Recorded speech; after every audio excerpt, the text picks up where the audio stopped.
Assalamualaikum warahmatullahi wabarakatuh. Sebelumnya izin memperkenalkan diri, nama saya Rangga Arta Febriana. Saya dari kelas 02 IKPP 11. Pada kesempatan kali ini saya akan menjelaskan materi tentang perilaku hidup bersih dan sehat.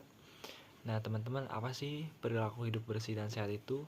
Nah, jadi perilaku hidup bersih dan sehat itu merupakan upaya untuk pemberdayaan rumah tangga agar tahu, mampu, dan memperhatikan perilaku hidup bersih dan sehat, serta turut berperan aktif dalam kesehatan dan kebersihan lingkungan.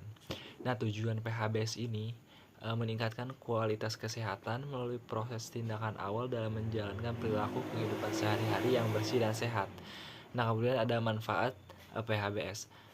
Manfaat PHBS ini dapat meningkatkan kesejahteraan keluarga, tidak mudah terkena penyakit, lalu ada mampu meningkatkan produktivitas anggota rumah tangga. Keluarga terbiasa untuk menerapkan pola hidup sehat dan anak dapat tumbuh sehat dan tercukupi. Kemudian selanjutnya kita akan membahas ada 10 faktor indikator perilaku hidup bersih dan sehat dalam rumah tangga. Yang pertama adalah persalinan yang ditolong oleh tenaga kesehatan. PHBS atau perilaku hidup bersih dan sehat dalam konteks persalinan berarti bahwa persalinan tersebut ditolong oleh tenaga kesehatan seperti bidan, dokter, atau tenaga medis lainnya. Ini merupakan salah satu indikator PHBS di rumah tangga dan bertujuan untuk menurunkan angka kematian ibu dan bayi. Manfaatnya yang mencegah komplikasi dan risiko kesehatan yang mungkin terjadi selama persalinan, mendukung keselamatan ibu dan bayi, mendukung pemberian ASI eksklusif dan pemantauan kesehatan bayi. Tujuannya menurunkan angka kematian ibu dan bayi, meningkatkan derajat kesehatan ibu dan anak. Lalu ada indikator perilaku hidup bersih dan sehat. Persalinan yang ditolong tenaga kesehatan adalah salah satu indikator PHBS yang penting dalam rumah tangga. Dengan memastikan persalinan ditolong oleh tenaga kesehatan, diharapkan dapat tercipta lingkungan yang lebih sehat dan aman bagi ibu dan bayi, serta meningkatkan kualitas kesehatan masyarakat secara keseluruhan. Yang kedua ada pemberian ASI eksklusif. Pemberian ASI eksklusif yaitu hanya memberikan ASI kepada bayi tanpa makanan atau minuman lain selama 6 bulan pertama kehidupannya. Nah, ini merupakan bagian penting dari perilaku hidup bersih dan sehat di tingkat rumah tangga. Nah, jadi pemberian ASI eksklusif yang merupakan bagian dari PHBS memiliki manfaat besar bagi kesehatan bayi dan ibu. Lalu ada pentingnya ASI eksklusif dalam PHBS. Yang pertama untuk kesehatan bayi. Jadi ASI eksklusif memberikan semua nutrisi yang dibutuhkan bayi untuk tumbuh kembang optimal dan meningkatkan sistem kekebalan tubuh bayi. Lalu mengurangi resiko infeksi dan penyakit.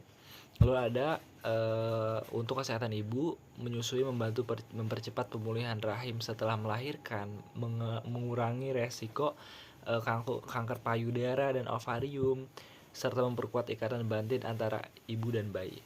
Lalu ada pencegahan stunting. ASI eksklusif membantu mencegah stunting pada anak, yaitu kondisi gagal tumbuh akibat kekurangan gizi. Dengan memahami pentingnya ASI eksklusif dalam PHBS dan menerapkan cara menyusui yang benar, ibu dapat memberikan kontribusi besar terhadap kesehatan dan masa depan buah hatinya. Lalu yang ketiga ada menimbang bayi dan balita secara berskala. Nah, jadi menimbang bayi dan balita secara berskala adalah salah satu indikator perilaku hidup bersih dan sehat yang penting untuk memantau pertumbuhan dan perkembangan anak. Penimbangan ini sebaiknya dilakukan secara rutin setiap bulan di posyandu, dimulai sejak bayi berusia 1 bulan hingga 5 tahun. Lalu ada pentingnya menimbang bayi dan balita secara berkala. Yang pertama ada pemantauan pertumbuhan. Penimbangan secara rutin memungkinkan pemantauan perkembangan berat pada anak, apakah sesuai dengan usianya atau tidak. Lalu selanjutnya deteksi dini masalah kesehatan. Dengan menimbang secara teratur masalah kesehatan seperti gizi buruk atau kurang gizi dapat terdeteksi sejak dini. Intervensi dini jika ditemukan masalah pertumbuhan. Intervensi dini seperti konseling gizi atau rujukan ke tenaga kesehatan dapat segera dilakukan. Lalu ada pemantauan kesehatan. Penimbangan juga dapat menjadi momen untuk memantau kesehatan anak secara umum, serta memberikan edukasi tentang pentingnya gizi seimbang dan pola asuh yang baik. Lalu yang selanjutnya, yang keempat ada cuci tangan dengan sabun dan air bersih. Nah teman-teman, jadi mencuci tangan dengan sabun dan air mengalir adalah cara efektif untuk menghilangkan kotoran, kuman, dan bakteri yang bisa menyebabkan penyakit. Pentingnya cuci tangan pakai sabun, air, dan bersih. Yang pertama itu ada mencegah penyakit. Jadi cuci tangan yang benar dapat mencegah penyebaran berbagai penyakit seperti diare, infeksi saluran pernapasan, dan penyakit kulit. Lalu menghilangkan kotoran dan kuman. Jadi teman-teman, cuci tangan menggunakan sabun membantu mengangkat kotoran dan membunuh kuman yang menempel di tangan. Sedangkan air bersih memastikan kuman tersebut terbilas. Lalu akses mudah. Jadi air bersih dan sabun tuh seharusnya mudah diakses oleh semua orang, baik di rumah, sekolah, maupun ya tempat umum. Lalu berikut ada cara mencuci tangan yang benar. Yang pertama, basahi dengan air bersih mengalir. Lalu gunakan sabun secukupnya. Gosok kedua telapak telapak tangan, gosok punggung tangan dan sela-sela jari. Lalu ada gosok telapak tangan dan sela-sela jari dengan posisi saling bertautan. Bersihkan ujung jari secara bergantian dengan mengatupkan. Gosok dan putar kedua ibu jari secara bergantian. Bilas dengan air bersih mengalir. Keringkan dengan handuk bersih atau tisu. Selanjutnya yang kelima ada menggunakan air bersih. Menggunakan air bersih berarti menerapkan kebiasaan menggunakan air bersih dalam kegiatan sehari-hari juga untuk menjaga kesehatan dan mencegah penyakit. Dengan air bersih meliputi penggunaan air bersih untuk minum, memasak, mencuci tangan, mandi, dan lain-lain. Pentingnya PHBS dengan air bersih mencegah penyakit. Air bersih bebas dari kuman dan bakteri penyebab penyakit seperti diare, kolera, disentri, tipes, dan penyakit kulit. Meningkatkan kesehatan. Dengan menggunakan air bersih, kita dapat menjaga kebersihan diri dan lingkungan sehingga terhindar dari berbagai masalah kesehatan. Selanjutnya yang keenam ada menggunakan jamban sehat. Menggunakan jamban sehat adalah salah satu indikator penting dalam upaya meningkatkan kesehatan masyarakat. Dengan menggunakan jamban yang memenuhi syarat, kita dapat mencegah penyebaran penyakit yang disebabkan oleh sanitasi yang buruk. Lalu yang ketujuh ada memberantas jentik nyamuk. Upaya untuk meningkatkan kesadaran, kemauan, dan kemampuan masyarakat untuk hidup sehat, dan salah satu aspeknya adalah mencegah perkembangbiakan nyamuk. Memberantas jentik nyamuk berarti menghilangkan tempat-tempat perkembangbiakannya seperti bak mandi, wadah, air, dan barang bekas yang menampung air intinya. Dengan memberantas jentik, kita dapat mencegah penyebaran penyakit yang ditularkan oleh nyamuk seperti demam berdarah atau biasa disebut DBD. Nah, kemudian ada cara memberantas jentik nyamuk menggunakan cara 3M. Yang pertama, menguras dan menyikat. Kuras dan sikat bak mandi seperti ember, vas bunga, dan tempat penampungan air lainnya secara rutin minimal seminggu sekali. Lalu yang kedua, menutup rapat. Jadi tutup rapat tempat penampungan air seperti drum, kendi, dan tandon air untuk mencegah nyamuk bertelur di dalamnya. Yang ketiga itu ada memanfaatkan kembali atau mendaur ulang. Buang atau kubur barang-barang air yang dapat menampung air hujan seperti kaleng bekas dan ban bekas dan botol plastik. Intinya barang-barang yang tergenang oleh air. Lalu selanjutnya yang ke-8 ada konsumsi buah dan sayur.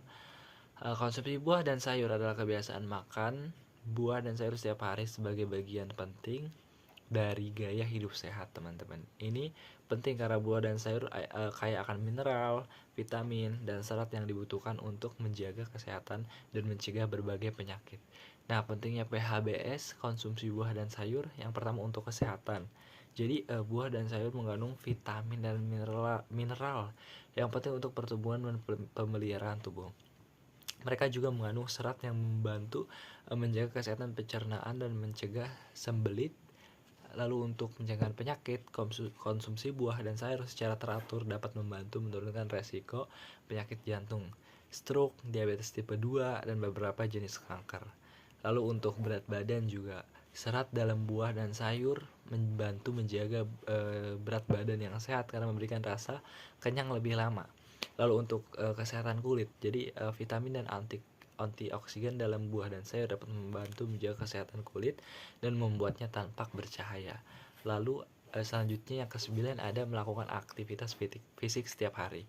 Jadi melakukan aktivitas fisik setiap hari adalah salah satu pilar penting dalam perilaku hidup bersih dan sehat. Aktivitas fisik, baik olahraga maupun kegiatan sehari-hari yang melibatkan gerakan, sangat bermanfaat bagi kesehatan fisik dan mental. Jadi ada beberapa alasan mengapa melakukan aktivitas fisik setiap hari penting dalam program PHBS. Yang pertama, meningkatkan kesehatan fisik. Jadi aktivitas fisik membantu menjaga berat badan ideal, menguatkan otot dan tulang, serta mengurangi resiko berbagai penyakit kronis seperti penyakit jantung, diabetes, dan kanker. Jadi menurut Dinas Kesehatan lalu ada meningkatkan kesehatan mental. Jadi aktivitas fisik dapat membantu mengurangi stres, meningkatkan suasana hati, dan meningkatkan kualitas tidur. Jadi selanjutnya meningkatkan daya tahan tubuh. Jadi rutin beraktivitas fisik membantu tubuh lebih kuat dalam melawan infeksi dan menjaga kesehatan secara keseluruhan. Dan yang terakhir ada yang 10, tidak merokok dalam rumah. Tidak merokok dalam rumah adalah salah satu indikator penting untuk menciptakan lingkungan rumah yang sehat. Merokok dalam rumah dapat berdampak buruk pada anggota keluarga, terutama perokok pasif yang menghisap asap rokok tanpa filter dan asap yang keluar dari paru-paru perokok. Bahaya merokok di dalam rumah. Dampak bagi perokok pasif. Jadi asap rokok dapat menempel pada furniture, pakaian, dan permukaan lain di rumah. Bahkan setelah 3 jam, dan partikel asap yang lebih kecil dapat berpindah antar ruangan. Lalu ada resiko kesehatannya. Perokok pasif, terutama ibu hamil, bayi, dan anak-anak lebih rentan terhadap berbagai penyakit seperti kanker paru-paru, asma, penyakit pernapasan, dan gangguan kekebalan tubuh. Jadi mungkin cukup sekian materi yang bisa saya sampaikan. Kurang lebihnya mohon dimaafkan. Wabillahi taufiq wal hidayah. Wassalamualaikum warahmatullahi wabarakatuh.